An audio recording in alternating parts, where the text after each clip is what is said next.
नमस्कार दोस्तों, आप सभी का स्वागत है एक और नई कहानी के साथ। मजबूरी। उमस भरी दोपहरी, बहुत गर्मी थी। एडिटर साहब ने 2-3 डब्बा गुजार जाने दिए, जिसके बाद खाली खाली बागी में दाखिल हुए। सीट पर बैठने के बाद राहत महसूस हुई। ट्रेन चल पड़ी, हवाएं महसूस होने लगी और रोज की तरह पलके मूंद कर सर टिका लिया। बड़ा आरामदायक सफर था। कुछ मिनट ही गुजरे होंगे कि एक आहट सी महसूस हुई और बाएं कंधे पर हल्का सा दबाव, जैसे किसी ने अपना सर टिका दिया हो। अगर मीठी सी नींद आने लगी थी सो इग्नोर किया। लोकल ट्रेन में सफ़र करते हुए 30 साल हो गए थे। रोज रोज के धक्का मुक्की से और बहुत गरीबी का एहसास आम बात हो गई थी। आंखें मूंदे कुछ प्लानिंग में मशहूर रहे। फिर हाथ पर भी स्पर्श का अनुभव हुआ, जैसे कि अपने हाथों में उनका हाथ लेकर हल्का सा दबा दिया हो। चेक कर उठ खड़े हुए और बगल वाली सीट की तरफ घूरने लगे। वृद्ध महिला सहज होकर चेप सी हो गई। सामने वाली सीट पर बैठे हुए लोगों की देखने लगी। ट्रेन अपनी रफ्तार में चल रही थी। फिर बैठकर सोचने लगे कि ऐसा क्यों लगा कि किसी ने कोई हरकत की है। बगल वाली सीट पर बैठी वृद्ध महिला को शांत से खिड़की के बाहर देख रही थी और थोड़ी सी दूरी भी थी।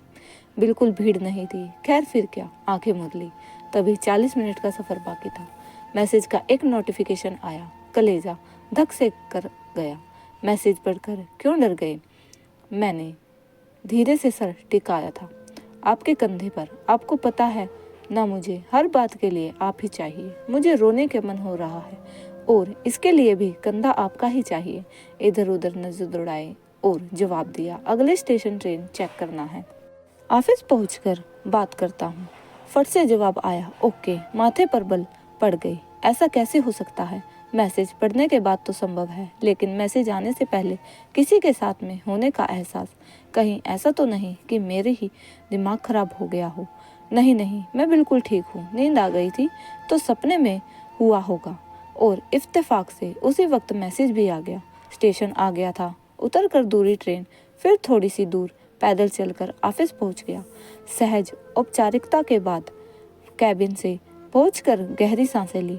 नेट ऑफ कर दिया, वरना नॉन स्टॉप मैसेज आते जा रहे थे। एक गिलास पानी पीने के बाद भी प्यास बाकी रही। दूसरी गिलास भी उठा लिया और सोचने लगे कि आखिर ये सब क्या चल रहा है। मेरे शांत सुनियोजित जीवन में ये कैसे उथल पुथल मच गई है। बरसों से एक ही रफ्तार से चल रही मेरे जीवन में ऐसी असहजता की स्थिति क्यों आ गई है?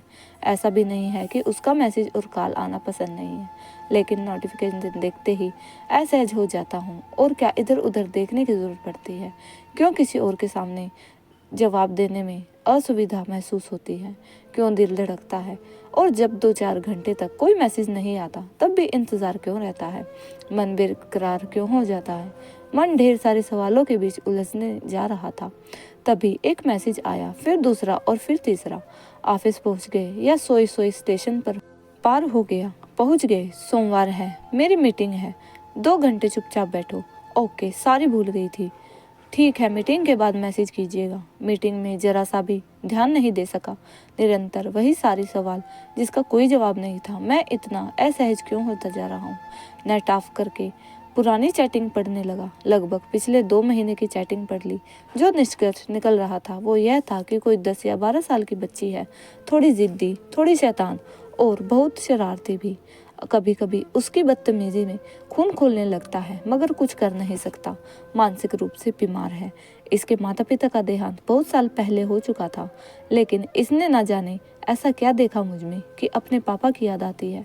जब भी दर्द हद से ज़्यादा गुजरने लगता है तो उसे मेरी तलब होती है और मेरे पास आकर सो जाती है, बड़े सुकून से। यह सब मेरे समझ से परे है, लेकिन इसके परिवार वालों का रिस्पेक्टिव और डॉक्टर की सलाह, एक इंसान होने के नाते इंसानियत का तगाजा यही है कि चुपचाप मैं उसका पापा बनकर संभाल दूं। डॉक्टर की राय है कि बहुत जल्दी ही ठीक हो जाएगी और मेरा यह गैर ज़रूरी जिम्मेदारी ख़त्म हो जाएगी। मुझे तो सिर्फ उसके मैसेज का जवाब देना था। ना वो कभी मिलने आ सकती थी और ना ही कभी मुझे उसके पास जाने के लिए कोई बाध्य कर सकता था। वो सिर्फ अपने पापा को प्यार करती थी, उसकी बात मानती थी और उसके लिए कुछ भी कर सकती थी। इसके पापा का देहांत काफ़ी समय पहले हो चुका था, मगर दिमागी खलल की वजह से वो भूल गई है। मुझे अपना पापा समझने लगी है और इसलिए सारी बातें, गिले शिकवे, शिकायत सब मुझसे करती है और चाहती है कि मैं सुपर हीरो बनकर चुटकी में सारी समस्याओं का हल कर दूंगा। मैं एक सामान्य इंसान हूँ और वो मुझे सुपरमैन समझती है, लेकिन असलियत बताकर उसका दिल तोड़ना मुनासिब नहीं था, यह जानते हुए कि वो मानसिक रूप से बीमार है। सारी स्थितियाँ एकदम स्पष्ट हैं, अपने परिवार में भी तो वह बता ही दिया हूँ कि एक बीमार के इलाज में मुझे सहयोग करना है, उसके पापा का रोल अदा करना है। कुछ दिनों में वो ठीक हो जाएगी, तब मेरी यह जिम्मेदारी पूरी हो जाएगी। यह सब पुण्य कर्म होगा। अगर थोड़ी सी मदद से कोई बीमार स्वस्थ हो जाता है तो किसी का उजड़ता हुआ संसार फिर से बच जाता है। छोटे छोटे बच्चों की विक्षिप्त माँ अगर मुस्कुराने लगती है तो बच्चों के चेहरे में रौनक लौट आती है, तो इसे हज ही क्या है। भोले भोले चेहरे और उनके पिता के आग्रह किया है कि मैं उसे बचा लूं, डॉक्टरों की राय और आखिरी उम्मीद में ही। ऐसे में मुझे बिना कुछ सोचे समझे मदद करनी ही चाहिए। मेरी वजह से अगर किसी के घर में खुशहाली आती है तो अच्छी बात है। ईश्वर ने मुझे ही क्यों चुना इस पुण्य कर्म के लिए? शायद मेरे लिए भी कुछ अच्छा होने वाला है इसी माध्यम से, वरना 130 करोड़ में से एक मैं ही हूँ क्यों, जो उसके पापा जैसा। उसकी उम्र देखी जाए तो वो महज 10 साल की छोटी है मुझसे। खैर जो भी हो, आज मैंने तय कर लिया कि इसके इलाज में मदद करूंगा, बकवास बातें करूंगा, उसका दिल बहलाने के लिए जो कुछ करना पड़ेगा वह करूंगा। एक बार वो स्वस्थ हो जाए फिर पीछा छूटे। मैसेज कर देता हूँ, मीटिंग खत्म हो गई, अब बताओ, हाजिर हूँ, क्या सेवा करूँ? Thank you. कुछ नहीं, बस ऑनलाइन रहा कीजिए। आपको देख देख कर सारा काम आसान होने लगता है और जब आप दिखाई नहीं देते तो अंधेरा अंधेरा सा हो जाता है, रोने का मन कर जाता है और रोने के लिए भी मुझे आप ही चाहिए। हाँ तो मैं हूँ ना हमेशा हमेशा तुम्हारे साथ, लेकिन ऑफिस में थोड़ा सा काम करने दो, फिर मैं तुम्हारे साथ मूवी देखूंगा, गोलगप्पे खाऊंगा, कॉफी पीऊंगा, झूला झूलूंगा के लिए ले जाऊंगा और देर रात तक दूर दूर बहुत दूर अकेले सड़कों पर घूमते रहूंगा। यही सब चाहती हो ना? मैं सब कुछ करूंगा, तुम खाना खाकर तैयार हो जाओ। सच थैंक यू सो मच। मैं जानती थी आप सबसे अच्छे हैं, दुनिया में एक अकेले आप ही हो जो मुझे सबसे अच्छे लगते हो। मैं बहुत प्यार दुलार करूंगी आपको। और ढेरों लव इमोजी भेजा था उसने। ठीक है, आप थोड़ा सा काम कर लीजिए, तब तक मैं सुंदर से तैयार हो जाती हूँ। Thank you गार्डनेट। ऑफ कर लिया। उसे यकीन हो गया कि थोड़ी देर में चैन से सो जाएगी। अब काम शुरू करूं। कभी कभी उसके मूर्खतापूर्ण बातें मुझे अच्छी लगती हैं, बहुत प्यार भी आता है, लेकिन जैसे एहसास होता है कि वो बच्ची नहीं है बल्कि प्रेड महिला है, तो किसी भी पत्नी और कुछ बच्चों की माँ है। एक सड़क दुर्घटना में उसकी याददाश्त खो चुकी है और गलती से मुझे अपना पापा समझने लगी है, इसलिए मेरे साथ बेफिक्र होकर रहना चाहती है। उसे लगता है कि मैं उसे हॉस्पिटल में डॉक्टर से, खतरनाक मशीनों से और इंजेक्शन से बचा लूंगा। और सचमुच उसके इस विश्वास ने चमत्कार होने लगा था। उसके पति ने ही बताया कि जब वो बिना इंजेक्शन और स्लीपिंग पिल्स लिए भी सोने लगी, कहती है मुझे मेरा बचपन वाला झूला मिल गया। पापा मुझे उस पर झूला झुलाकर सुला देते हैं। और उसने अपने पति के एक तस्वीर भेजी जो नौकर फिल्म की, जिसमें संजीव कुमार अपनी बेटी को लोरी सुनाते हुए झूला झूला रहा था। उसने पति से बोला कि हर रोज मैं इसी झूले पर सोती हूँ। परिवार का हर सदस्य उसकी हर बात में हाँ मिलाता रहा, तो वो बिल्कुल सहज रहती। जैसे कोई बात उसके मन में खिलाफ हो जाए तो अटैक पड़ जाता, इसलिए उसकी बेबुनियाद मूर्खतापूर्ण बातें भी चुपचाप सुनते हैं लोग। और मुझे भी यही समझाया गया कि हर बात में हाँ ही करनी है। एक बार उसे ठीक हो जाने दो, फिर मुझे नतीजा मिल जाएगा। ऐसी मनचाही परिस्थितियों से कभी कभी बड़ी उलझनें हो जाती हैं। बेतुके सवालों से हर बार यही सोचकर चुप हो जाता हूँ कि शायद यह आखिरी हो, मगर कुछ ही दिनों बाद फिर कोई न कोई शरारत, फिर कोई न कोई तमाशा, फिर कोई शैतानी, फिर कोई बखेड़ा। क्या मुसीबत है? तभी उसकी बेटी आ गई। पिता का मैसेज आ जाता है कि आप कीजिए, आपको बड़ी परेशानी हो रही है, बस थोड़े दिन और बर्दाश्त कर लीजिए, इसके बाद कभी कोई तकलीफ नहीं होगी आपको। घर वालों के इस मैसेज से थोड़ी राहत महसूस होने लगी। ना जाने क्यों कभी कभी लगता है कि मुझे आदत सी हो गई है उस शैतान, बदतमीज और शरारतें झेलने की। मेरी अपनी भी तो एक बेटी है, उसका बचपन याद करना चाहता हूँ। उसने भी तो परेशान किया होगा मुझे, तब क्या उस पर गुस्सा आया होगा? शायद नहीं, क्योंकि वो मेरी अपनी बच्ची है। 12 इंच की थी तब से देखा है, तो भावनाएं, संवेदनाएं उसके लिए वो किसी दूसरे बच्चों के लिए कैसे हो सकती है। खैर, मुझे ज़्यादा कुछ नहीं सोचना है, सब कुछ दिनों की बात है। रिपोर्ट के मुताबिक 90% ठीक हो गई है, थोड़ी सी कसर है, वो भी उम्मीद है कि जल्दी ही ठीक हो जाएगी, फिर मैं आज़ाद हो जाऊंगा। मैं ख्यालों में गुम था, धराधर मेल जा रहा था। ओह, वो मुझे काम करना चाहिए, कुछ अर्जेंट है, उसे निपटा लूं। छुट्टी हो गई लेकिन कुछ काम रह गया था, उसे निपटाना ज़रूरी था। जब बाहर कैब में बैठा तो देखा कि 4 मैसेज आ गए थे। मेडिकल रिपोर्ट भी, MRI का CT, एजियोग्राफी और ब्लड टेस्ट 100% ओके। मतलब मैं सफल हो रहा हूँ, मैंने ठीक कर दिया। बिना किसी डिग्री का मैं डॉक्टर बना, इलाज किया और पेशेंट को ठीक कर दिया। मेरे हाथ में सबूत भी आ गया। उसके पिता ने भेजा था, बेटी के थैंक यू भेजा था। पति ने लिखा था, आपका यह एहसान कभी नहीं चुका सकूंगा, लेकिन जिंदगी में कभी भी आपके किसी काम आ सकूं तो यह मेरी सबसे बड़ी खुशनसीबी होगी। आपके मेरे लिए, मेरी खुशियों के लिए जो जोखिम उठाया था उसके लिए कोई शब्द नहीं है मेरे पास। आपके निस्वार्थ भाव से हमारे लिए 3 साल का वक्त दिया, यह कोई नहीं दे सकता, शायद मैं भी नहीं दे सकता था। किसी को आप एक फरिश्ता बनकर आए, मेरी डूबती नैया को पार लगाया। एक और मैसेज था, मैं शर्मिंदा हूँ, अब मैं ठीक हो गई हूँ। अपनी बीमारी के दौरान मैंने आपको कितना परेशान किया, यह सब मुझे पता चल गया है। आपने किस तरह मुझे झेला और मेरे बच्चों और पति ने बताया है, सब कुछ मुझे पता चल गया है। बहुत शर्म आ रही है और मैं आपके सामने नहीं आ सकती हूँ।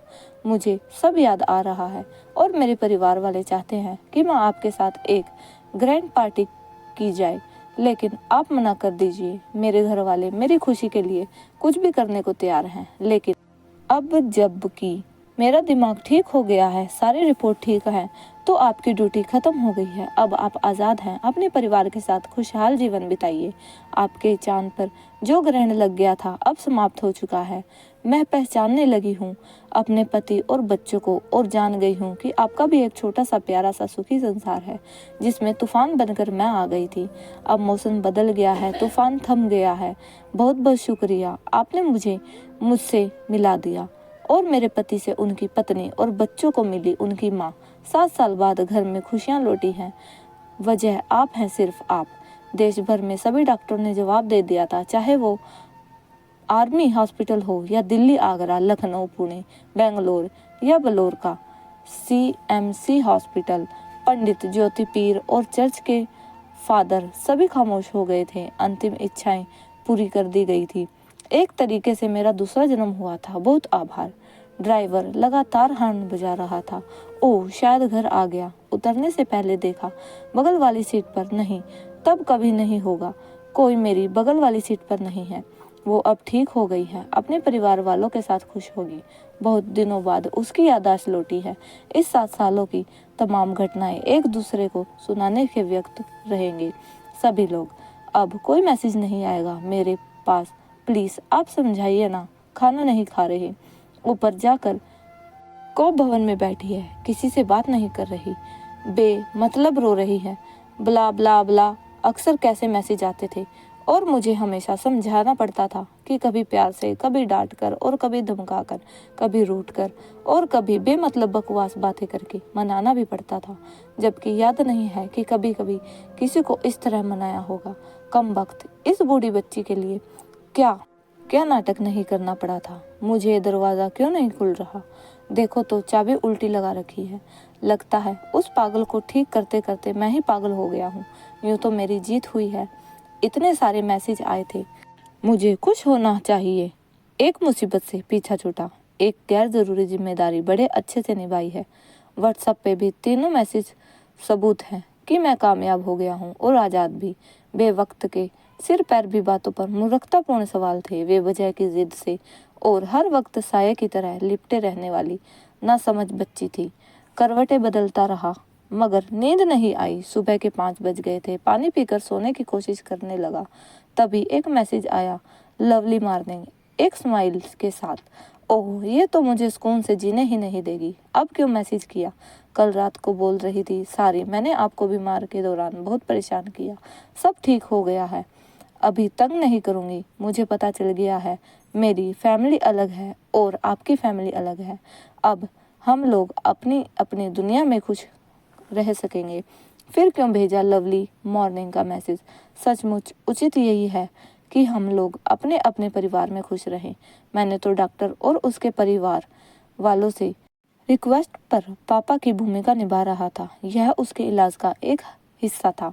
अब बीमारी खत्म हो गई, इलाज की ज़रूरत कहाँ। मैंने नेट ऑफिस कर लिया। थोड़ी बेरुखी दिखाना ज़रूरी है और दूरी कायम करना भी, ताकि वो अपने परिवार के पहले की तरह खुशहाल जीवन जीने लगे।